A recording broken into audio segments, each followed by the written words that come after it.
Welcome everyone at today's lecture.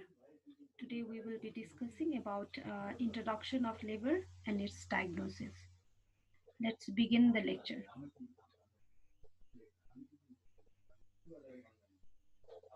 Labor is a natural process where series of changes take place in the female reproductive organ which expel the fetus from the uterus through vagina into the outer world. And just the process of expulsion of viable fetus from the uterus is known as delivery.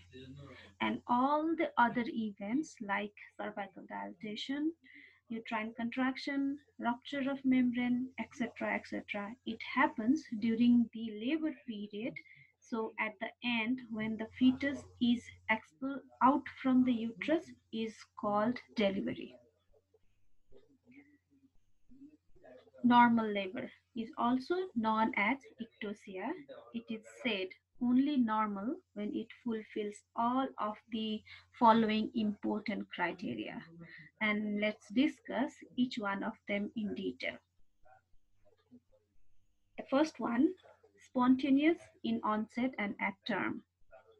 If the labor pain starts before term, it is called preterm, and if the pain starts after the term, it is called postterm, which does not belong to normal labor.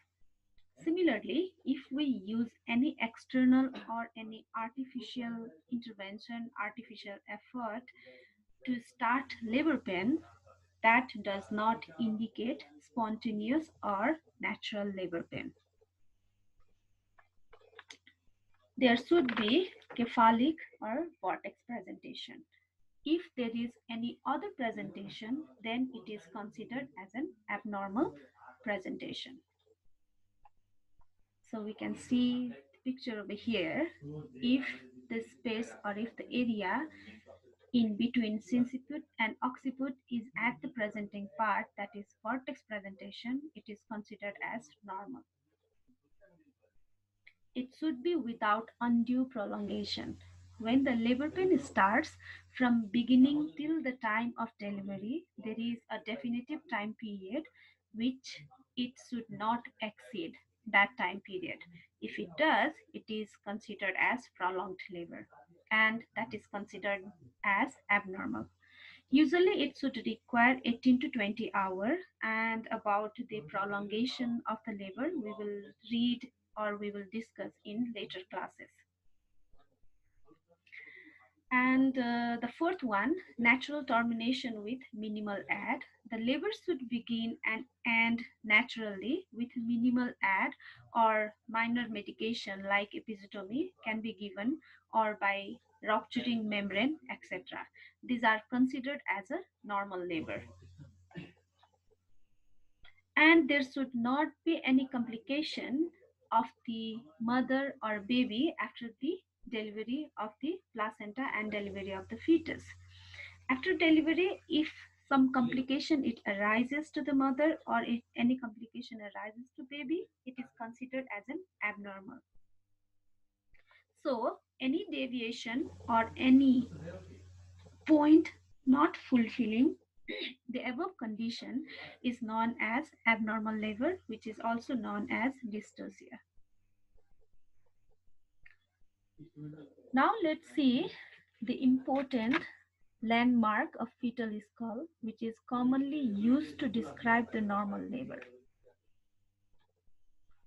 We can see the fetal skull in upper view over here. The bone of fetus, which are comprised of frontal bone, parietal bone, occipital bone. And the suture in between parietal bone is sagittal suture. The fontanelle you can see over here, which are comprised of frontal bone and parietal bone. This is anterior fontanelle, and the fontanelle, which is comprised of occiput bone and parietal bone, is known as posterior fontanelle. Clinically, importance of this suture and fontanelle is it allows the overlapping of the skull bone during delivery, which is known as molding, such that the baby's head is delivered easily during the time of delivery. Now let's see the lateral view of skull. We can see the space between anterior fontanelle, posterior fontanelle, and parietal bone over here. This portion over here is a vertex presenting part. And the space in between anterior fontanelle and the base of the nose is known as sinciput, or it is also called the brow presentation. And the space between the base of nose and the chin is known as face presenting part. These are different presenting part in cephalic presentation. We will talk during the time of delivery. Okay, so these are the presenting part which we should understand. Now let's study how we can diagnose a labor. When any lady comes to you near their term pregnancy, we need to identify some suspicious or confirmative sign of labor. By this, we can identify whether the mother is in labor or not.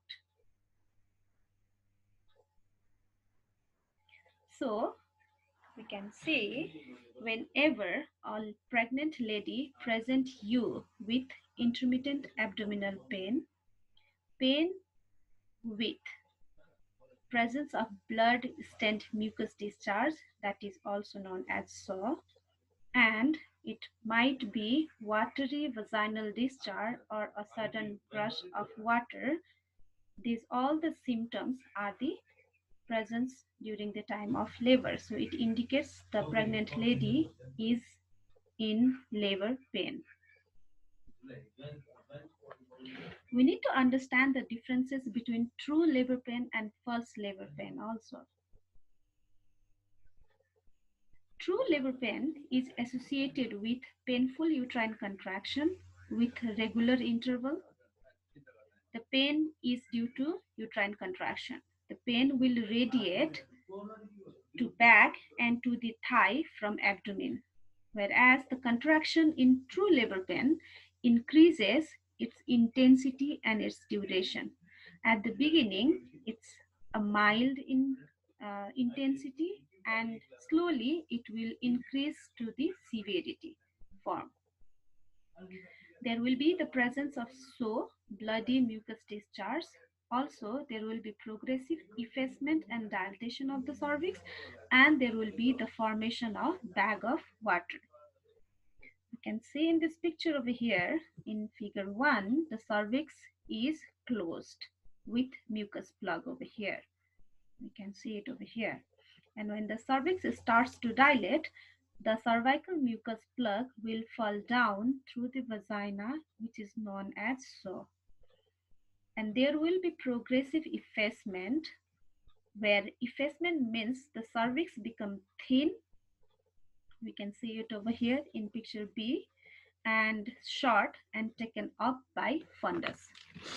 And in this picture, we can see the vertical diameter is longer over here, where we don't see that longer diameter in picture C. That means in picture 1, there isn't cervical effacement, whereas in picture C, the effacement of cervix has been fully occurred. So over here, we can see in a summary, when there is a presence of lower abdominal pain in regular interval that radiate back and thigh, and that is associated with the presence of cervical dilatation and bag of water, where you can see in picture B over here, is known as a true labor pain. Among all these signs, cervical dilatation and cervical effacement is most important diagnostic criteria. The false labor pain will be dull in nature, without cervical dilatation and no radiation of the pain. And the cause of this false labor pain might be in primigravid mother. When she is near term pregnancy, she get confused with slightly stretching of the cervix, and also might be due to some infection, which might lead to pain in the lower uterine segment. When a patient present with the sign of labor pain, we can confirm that by per vaginal examination. As we have already mentioned, that confirmatory sign might be cervical effacement, which is called the progressive shortening and thinning of cervix during labor, and the other one is by cervical dilatation, the increase in diameter of the cervical opening measured in centimeter. So in this picture, we can see from starting A to E, there are different progressive phase of the cervix from where the dilatation and effacement it has started. In picture A, the cervix is not effaced, the cervix has not started dilatation of the cervix, whereas in picture E, there is 8 centimeter dilatation, and even we can see 100% effacement of the cervix. And there should be full dilatation of cervix. That means it should be 10 centimeter for the delivery of the baby. Now let's see different stages and phases of labor. There are 4 stages of labor.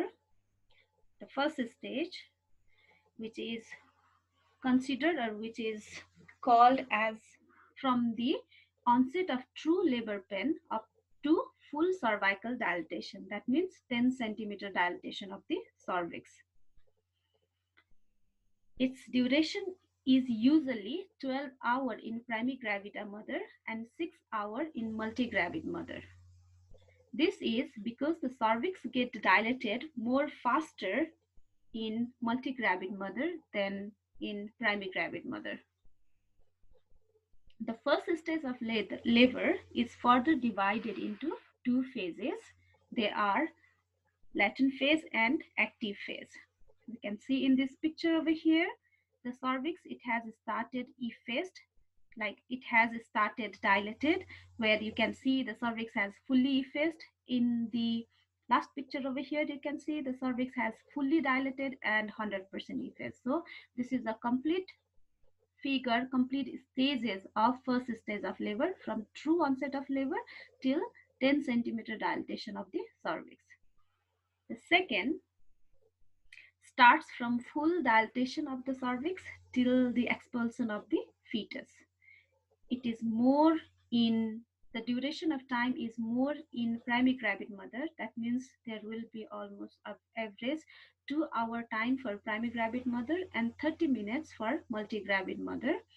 And it is further divided into 2 phases, non-expulsive phase and expulsive phase. We can see it over here in the picture. There is the presentation of the fetus head, the rotation and delivery of anterior shoulder, delivery of posterior shoulder, and then there will be the delivery of the baby. These are different mechanism of labor which occurs during the time of delivery, which we will discuss or which we will learn during the time of mechanism of labor. The third stage of labor, it starts from delivery of baby till the delivery of the placenta. Once the baby gets delivered, placenta and membrane are still inside the uterus. So delivery of the placenta and membrane is in third stage of labor. So it is in average 15 minutes for both multi and primigravid mother. So, and the duration we can reduce by active management of third stage of labor by providing control cord traction. And then we can reduce the time and we can prevent from a lot of complication which might occur during third stage of labor. Here you can see the placenta is gradually separating due to the uterine contraction. After the delivery of placenta, we observe the patient for 1 hour in delivery room because this is the time period where the lady might have complication as well as the fetus might have certain kind of complication. This is the observation period for at least 1 hour after the expulsion of placenta.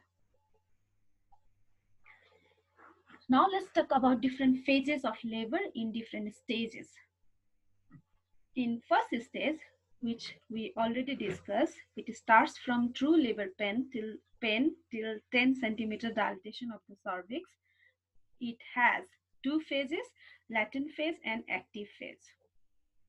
Latent phase, when the cervical dilatation is less than 4 centimeter, the duration is about 4 hours in multigravid mother and it's about 8 hours in primigravid mother. Whereas in active phase of labor, the cervical dilatation is from 4 centimeter till 10 centimeter dilatation. And the rate of dilatation is different in primi and multigravid mother. In primigravid mother, it is about 1 to 1.2 centimeter per hour, whereas in multigravid mother, it is more than 1.5 centimeter per hour. So we can see in this graph over here, after the true onset of labor, till less than 4 centimeter dilatation of the cervix is considered latent phase, whereas after 4 centimeter dilatation till 10 centimeter dilatation, the dilatation of the cervix has touched its peak and the dilatation is in very fast manner. The second stage, that means it starts from 10 centimeter dilatation till fetus expulsion.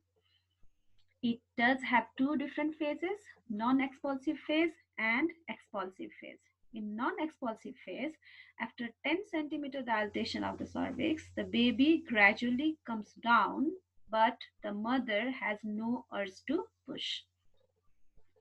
Whereas the expulsive phase, which is also called late phase, it occurs after 10 centimeter dilatation and there will be descent of the fetus presenting part. That means the fetus will be reaching towards the pelvic floor and the woman also has the urge to push. Now let's summarize the stages and phases of labor that we discussed just now. If there is lower abdominal pain without cervical dilatation, it is considered as a false labor pain. Cervical dilatation is less than 4 centimeter. It is called latent phase of first stage of labor. The cervical dilatation 4 to 9 centimeter, it's just before 10 centimeter, is an active phase of first stage of labor. Here we can see the rate of dilatation is 1 centimeter per hour or more and there is fetal descent has started. And we can see in fourth stage, a fourth column over here, once cervix is fully dilated and the fetal descent has continued and there is no urge to push by the mother. This is the second stage of early phase, that means non-expulsive phase. When there is cervix fully dilated, presenting part reaches the pelvic floor and the mother has urge to push, then this is called the late phase or we call expulsive phase of second stage of labor. So among all these, the second stage complete with the expulsion of the fetus. And the third stage means when there is the expulsion, when there is the delivery of the fetus and membrane. Now let's see what are the different things or what are the different assessment we need to do during labor pain. So let's discuss each one of them. Whenever a pregnant lady present to you with labor pain, we must assess following things. They are, we should assess her lie. We should check the presentation and presenting part. We should examine the attitude of the head. We should do the assessment of descent of the head. We should check the effacement and dilatation of the cervix. And also we should find the fetal condition, like we should evaluate the fetal condition. Now let's talk each one of them in detail. Lie during pregnancy help us to understand the relationship of long axis of fetus to the long axis of the uterus or long axis of mother spine. There are different type of lie. We need to understand each one of them. First one we can see over here is longitudinal lie, which accounts for 99.5%, the maximum and very common lie in pregnancy. Similarly, there are some other possibility of lie such as transverse lie, oblique lie, unstable lie, which accounts for 0.5%.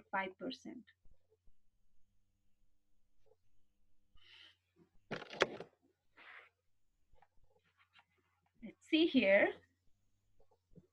Mother long axis and fetal long axis lie on the same line. You can see with this blue line over here, mother long axis and fetal long axis lie on the same line.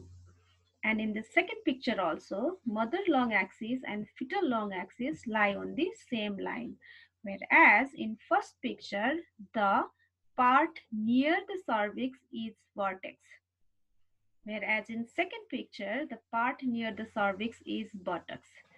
So in first picture, this is a vertex presentation, whereas in second picture, this is a breast presentation.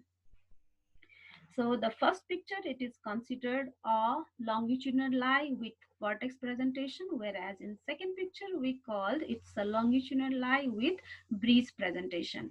And longitudinal lie with vertex presentation is a normal condition, whereas the longitudinal lie with breast presentation is an abnormal condition.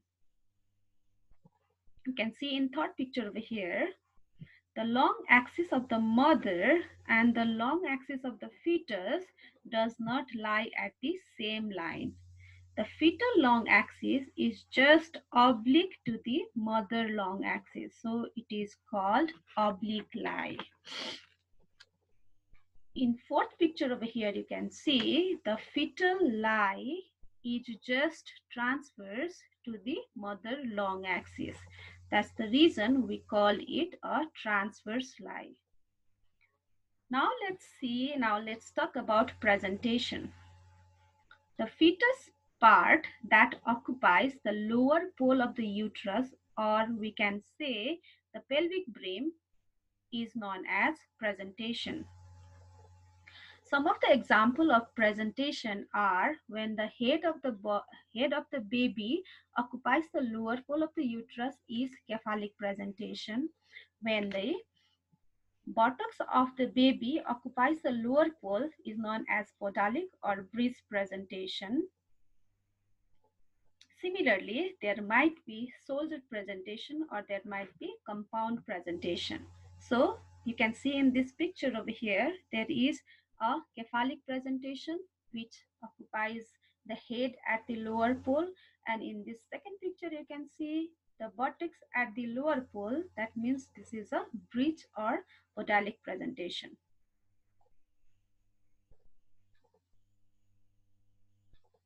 Please don't get confused with presentation and presenting part. Presenting part is defined as the part of presentation which lies at the internal os of cervix and that can be felt by finger during per vaginal examination. So the common presenting part are in cephalic presentation, vertex, brow, and face are the presenting part, whereas in breast presentation, fetal leg, buttocks are the presenting part. Whereas in presenting part, cephalic with vertex presenting part is the normal. Now let's see about the attitude of fetal head. It explains the relation of different part of the cephalic presentation of the fetus to one another. We can see in this first picture over here, this is cephalic presentation and the presenting part is vertex where it has only 9.5 centimeter diameter of the presenting part. It means this is a normal presenting part with the shortest diameter. Whereas in picture B, we can see the presenting part is cephalic, but the head is a bit deflexed. That means the diameter is 11.5 and it is not normal. So for the normal attitude of the fetal head, it should be well flexed. That means the chin of the fetus should touch the chest of the fetus, which will create the smallest diameter with the well flexed head, that is 9.5 centimeter. Similarly, we can see in picture C and D, this has a brow presentation and face presentation, which are not a normal attitude. These are totally deflexed attitude. Let's see the summary of all the discussion we did regarding assessment of labor. We discussed different type of lie: longitudinal lie, transverse, oblique, and unstable lie. Among all these lie, longitudinal lie is the very common and maximum encountered lie in pregnancy. And the second one, we talked about presentation. In presentation, we talked about cephalic presentation, breast presentation, shoulder presentation. And among all these, cephalic presentation is the normal presentation and maximum presentation are cephalic presentation. In cephalic presentation, we found the presenting part as a vertex, brow, and face.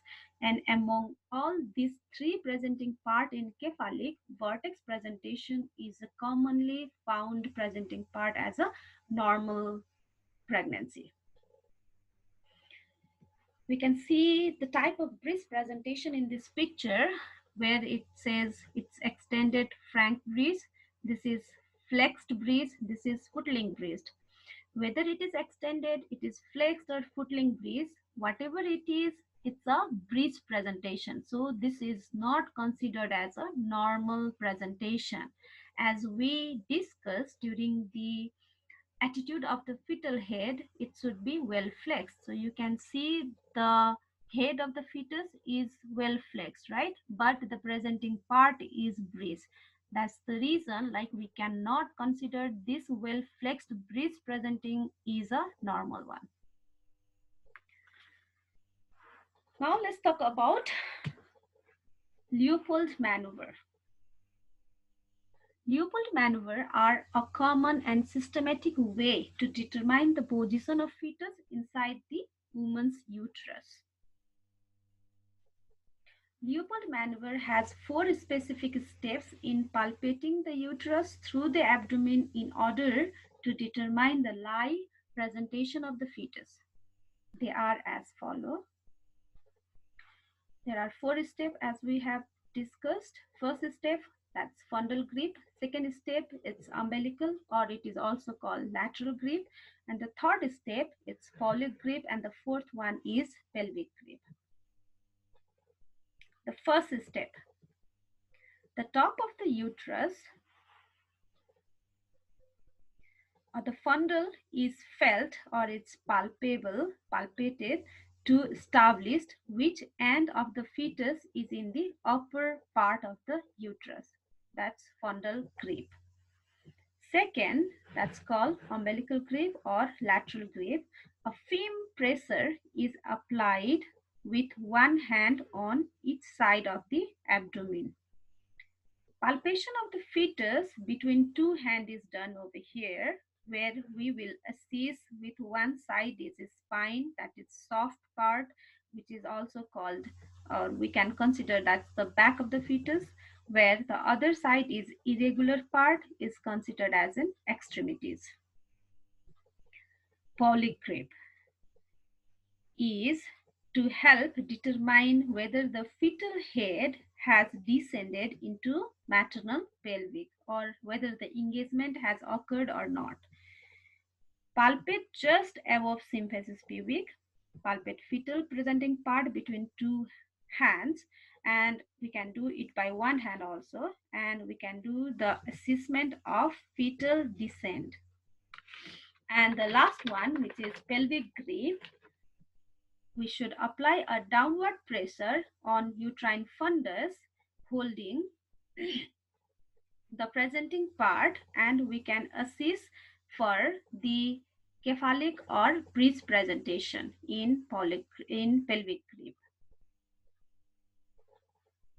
Now let's discuss the remaining point from assessment of labor. They are assessment of descent of fetal head and engagement.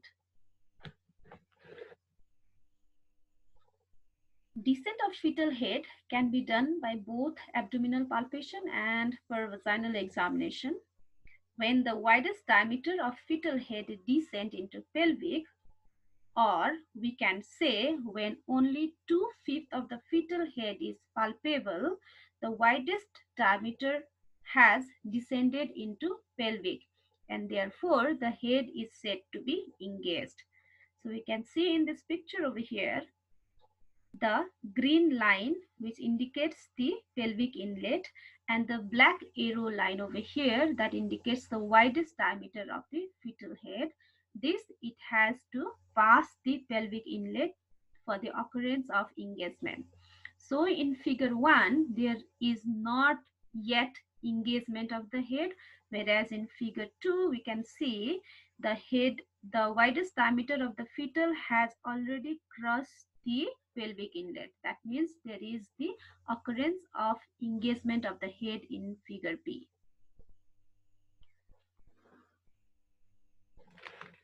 Descent of presenting part we can do, as already said, by abdominal palpation, where a head that is completely above symphysis pubic is 5/5 palpable, and the head completely below the symphysis pubic is 0/5 palpable.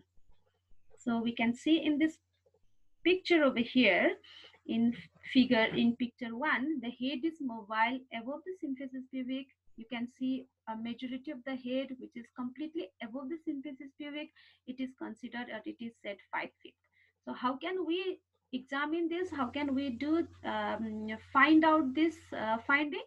By the abdominal examination, by